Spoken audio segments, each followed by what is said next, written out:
Hey there, guys. Dragon Master here, and I want to welcome you to the final episode Star Wars in Earth, codename The Rise of the Terrans, episode 25. So, I only have one thing to say, and that is I'm sorry that it's taken so long. I've basically been planning and wondering how I'm gonna do this episode for the past couple weeks, and I've been busy, but I've finally been able to do this. So after this one, there will be an apology, basically, like a bonus episode to explain events. Well, basically, quickly explain what happens years after this episode. So yeah, that's really all I have to say. So without further ado, let's get straight into it. We start a year after the battle of I think the planet was called Crate. Yeah, I think that's what it was called. The Resistance has been growing its forces while the Terrans have been cleaning up what's left of the First Order. The Terrans have pushed very deep into the First Order territory and has them on the run. Many First Order bases have been captured or destroyed, along with their Star Destroyers as well, have mostly been destroyed. But from recent reports, the Terrans have learned that Kylo Ren went to Mustafar and slaughtered the forces, well, basically, the tribes that were basically around the old Darth Vader's castle and collected some sort of holocron. And they were able to find out that he went deep into the unknown regions. This has the Terrans confused. They know they've never really been that far deep into the unknown regions. Kylo Ren has gone very deep, so they decide to basically send a scouting party. They then receive reports of a broadcast message across the galaxy. Along with the scouting party, they sent one cruiser destroyed. This confuses the Terrans greatly. But on the voice that is broadcast across the galaxy, it turns out to be Emperor Palpatine. This surprises the Terrans as they believed he was truly dead.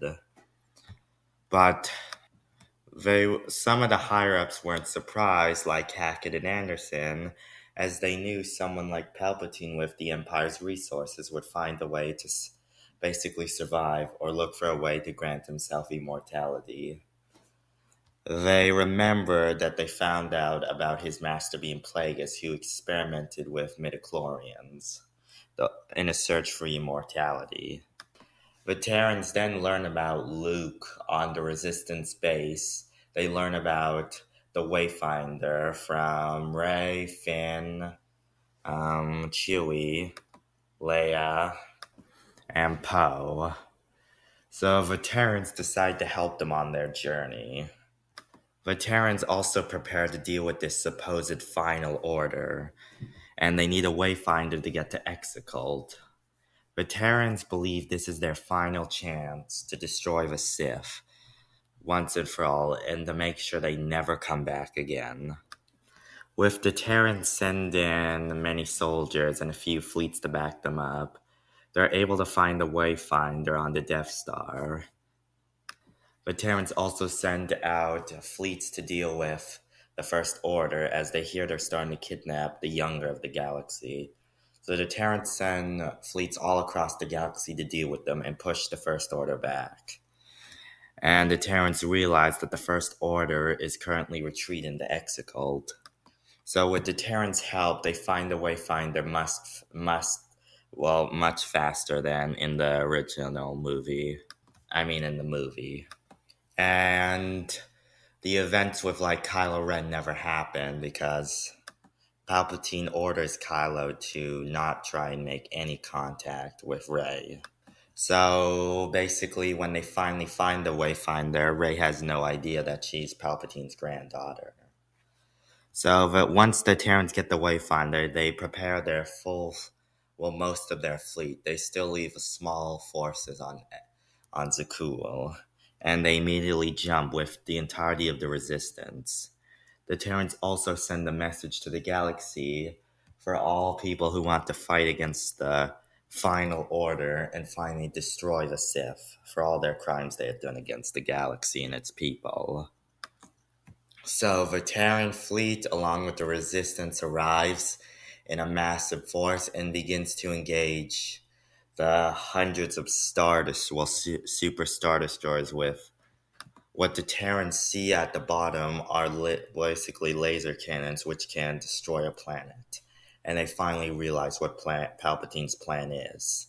It's to use this massive fleet, basically with at least have one Star Destroyer over the planet. In one shot, it could destroy the entire planet. The Terrans have to admit that's a smart move. Hackett, Anderson, and Shepard land on the planet as they lead a small group of special forces to attack with Ray to help them. Also, Leia's still alive in this. She hasn't died yet. She's also there. And Rise, they walk through the temple, and the Terrans are able to deal with whatever forces Palpatine has lurking around. They see the hundreds of the tons of snow clones, and they deal with it by blasting the tubes open and destroying them. They also deal with any acolyte they see, and when they run into the Knights of Kylo Ren, Hackett and Anderson, the Special Forces, stayed behind to deal with them.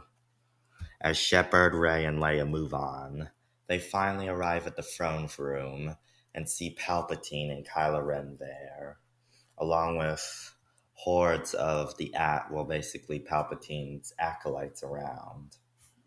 On top of what seems to be balconies, I don't really know what they were, but they're watching.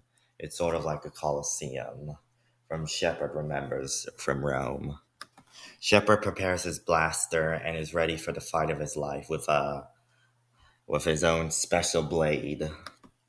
But Shepard, Leia, and Rey are not alone as Thrawn arrives as well with his own special elite Chiss soldiers who have come to join the battle.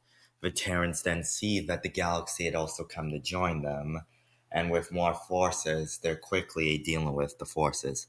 Palpatine is not happy about this and calls them all weak. Kylo Ren then knights his lightsaber and challenges them. But then all of a sudden, he's shot in the chest. And everyone looks to see it's Hux who has killed. And he is currently next to the dead body of Pride. The Terrans knew Hux was a spy, and they offered him immunity basically after the war, and also warned him that Pride was no fool and would know he was a traitor. So he was planned accordingly. They were waiting with a contingency of soldiers, but he led them into a trap and then blasted Pride before he could blast him. Hux walks over to the Terrans, and the Terrans greet him while Shepard greets him, and he then asks if he won't be punished after this battle, and the Terrans agree to basically let him go and choose whatever land he wants, any planet he wants to settle on. Hux is happy and joins them to help fight Palpatine. Kylo Ren is currently on the floor bleeding out as there's a basically wound in his chest and he's slowly dying. But Leia doesn't want her son to die. And she knows about Rey's ability to heal people, so she immediately asks Rey to save her son, so she transfers her left of her life energy into Rey, and then Rey channels it into Kylo Ren's chest. Shepard tries to stop this and say that they can't save Kylo Ren, but Rey and Leia tell them that they want to and they can save Ben. Shepard and Thrawn look at each other and then they decide that they will allow this. They will hold off Palpatine. But before then, Palpatine then tells Rey that she is his granddaughter. And he explains who her father was. This surprised the Terrans, as they didn't know he was basically a clone made into a son of Palpatine. But this disturbed them greatly, how far Palpatine was willing to go. But then Shepard and Thrawn counter, saying that Rey is her own person, and nothing like him. This angers Palpatine as he said if Thrawn had joined him, then they could have built something great. And Shepard, he calls his species a fool, and the Terrans are an abomination of what the Rakatans made them. But Shepard says that Palpatine isn't even human anymore. So why are they considered the abomination? This enrages Palpatine, but the Terrans then fight him and blast him.